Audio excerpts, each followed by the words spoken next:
एक 35 साल की शादीशुदा महिला जब उसका पति घर की गरीबी को दूर करने के लिए पैसे कमाने के लिए परदेश चला गया तो फिर वो अपने 4 बच्चों के साथ अपने घर पे अकेले रहने लगी।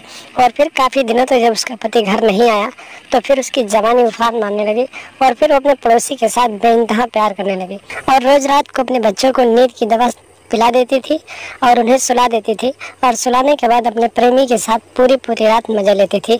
लेकिन एक दिन की बात है जब उसका पति घर आ गया और फिर उसने अपने बच्चों को नींद की दवा पिलाई और अपने पति को भी पिलाकर जब अपने प्रेमी के साथ मज़े लेने लगी तभी अचानक उसके पति की नींद खुल गई। और उसके बाद जो हुआ दोस्तों, उसे सुनने के बाद आप लोग हैरान हो जाएंगे। नमस्कार दोस्तों, स्वागत है आप सभी का हमारे एएसएन क्राइम अफेयर चैनल में। दोस्तों, एएसएन क्राइम अफेयर चैनल को आप सभी लोग सब्सक्राइब कीजिए, वीडियो को लाइक कीजिए और वीडियो को ढेर सारा शेयर भी कीजिए। दोस्तों, उसके बाद जो हुआ है आप लोग इस वीडियो में खुद देख लीजिए। दोस्तों, चढ़ती जवानी और हवस की ये कहानी हैदराबाद से सामने है, जहाँ पर एक छोटी सी कॉलोनी थी। उस कॉलोनी में एक राधे श्याम नाम का व्यक्ति रहता था जिसकी उम्र लगभग 45 साल थी और उसकी एक पत्नी थी जिसका नाम कोमल था। राधे श्याम अपनी पत्नी कोमल के साथ रहता था और उसके पास 4 बच्चे थे। दोस्तों, उसके पास इतनी ज़्यादा गरीबी आ गई थी कि वो अपनी पत्नी को घर पर छोड़कर अपने घर की गरीबी दूर करने के लिए परदेश जाकर पैसे कमाने लगा। और जब वो शहर चला गया तो फिर उसकी पत्नी कोमल अपने घर पे अपने बच्चों के साथ रहने लगी। और फिर काफ़ी दिनों तक जब उसका पति राधे श्याम वापस नहीं आया तो फिर वो अकेलापन महसूस करने लगी और उसकी जवानी जो थी उफान मारने लगी। जब कोमल की जवानी उफान मारने लगी तो वो अपने आप को रोक नहीं पाई, कंट्रोल नहीं कर पाई और फिर अपने पड़ोस में रहने वाले एक व्यक्ति के साथ प्यार करने लगी और बेइंतहा प्यार करने लगी। रोज रात को जब उसके बच्चे सो जाते थे तो अपने प्रेमी को अपने घर बुलाती थी और अपने ही बेड पर पूरी पूरी रात उसके साथ मजा लेती थी। इसी तरीके से दिन बीतते जा रहे थे और धीरे धीरे कोमल जो थी अपने बच्चों को नींद की दवा पिलाने लगी जिससे बच्चे पूरी पूरी रात सो जाते थे और फिर कोमल पूरी रात मजा लेती थी।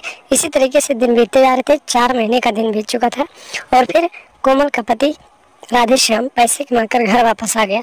और जब राधे श्याम घर वापस आया तो फिर उसकी पत्नी जो कोमल थी उसके साथ सोती थी लेकिन उसके साथ कुछ भी नहीं करती थी। इतना सारा बदलता हुआ रवैया देखकर राधे श्याम को अपनी पत्नी कोमल के ऊपर शक होने लगा और फिर वो सोचने लगा कि आखिर उसकी पत्नी उसे प्यार क्यों नहीं करने देती है।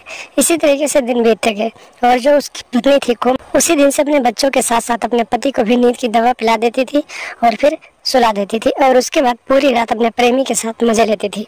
एक दिन की बात है दोस्तों, कोमल अपने बच्चों को नींद की दवा पिलाती है और फिर अपने पति के भी खाने में नींद की दवा मिलाती है। लेकिन उसका पति जो था वो किसी बहाने से कहता है कि ठीक है मैं आ रहा हूँ, तब तक तुम पानी ले आओ। उसके बाद जब वो पानी लेने जाती है तो फिर वो पति जो था राधे श्याम वो खाना नहीं खाता है और फिर खाना फेंक देता है और कहता है मैंने खाया, अब मैं सोने जा रहा हूँ। उसके बाद दोस्तों जब आधी रात को सभी बच्चे सो जाते तो कोमल का जो पति होता है राधे श्याम वो भी सोने का नाटक करता है और फिर अपने बिस्तर पर लेटा रहता है। और फिर कोमल जब अपने प्रेमी को बुलाती है और उसके साथ मजे लेने लगती है, उसके घोड़े पर बैठकर घुड़सवारी करने लगती है, तभी अचानक राधे श्याम उठकर बैठ जाता है और फिर अपनी पत्नी को रंगे हाथों उसके प्रेमी के घोड़े पर बैठे हुए देख लेता है और फिर कोमल की घुड़सवारी को रोक देता है और फिर उन दोनों से झगड़ा करने लगता है। देखते देखते दोस्तों इन दोनों की झगड़ा आगे बढ़ जाती है और फिर जो कोमल होती है वो अपने प्रेमी के साथ मिलकर अपने पति को ही जान से मार डालती है और फिर आधी रात को ही अपने प्रेमी के साथ फरार हो जाती है। जब सुबह होता है लोगों को जानकारी मिलती है तो आसपास के लोग पुलिस को सूचना देते हैं और पुलिस वहां पर पहुंचती है तो पुलिस जो होती है राधे श्याम के लाश का पंचनामा करते हैं और उसे पोस्टमार्टम के लिए भेज देती है और फिर आगे की छानबीन करने लगते हैं। लोगों से पता चलता है कि कोमल का उसके ही बगल में रहने वाले एक व्यक्ति से प्रेम प्रसंग चल रहा था और शायद इस हत्या के पीछे उसी का हाथ हो और कोमल भी घर से फरार थी। जब पुलिस वालों को इतना पता चलता है तो पुलिस वाले जो होते हैं कोमल के मोबाइल नंबर को सर्विस लाउंज पे लगाते हैं और फिर लोकेशन ट्रेस किया जाता है। करीब 5 दिनों के बाद कोमल का लोकेशन एक छोटे से शहर में हैदराबाद के लोकेशन ट्रेस होता है और फिर पुलिस वाले कोमल को हिरासत में लेते हैं और फिर पूछताछ करने लगते हैं। पहले कोमल कुछ नहीं बता, लेकिन जब पुलिस डंडे के चोट से उससे पूछताछ करती है तो कोमल पूरी कहानी बता देती है और फिर पुलिस वाले कोमल को और उसके प्रेमी को हिरासत में लेते हैं और उसके पति की हत्या के रूप में आगे की कार्रवाई के लिए जेल में डाल देते हैं। तो दोस्तों सावधान रहें, सतर्क रहें और ऐसी औरतों से दूरी बनाकर रहें जो अपने प्रेमी के लिए अपने घर परिवार को भी बर्बाद कर सकती हैं। उनसे दूरी बनाकर रखें क्योंकि वो आपकी भी जिंदगी बर्बाद कर सकती हैं।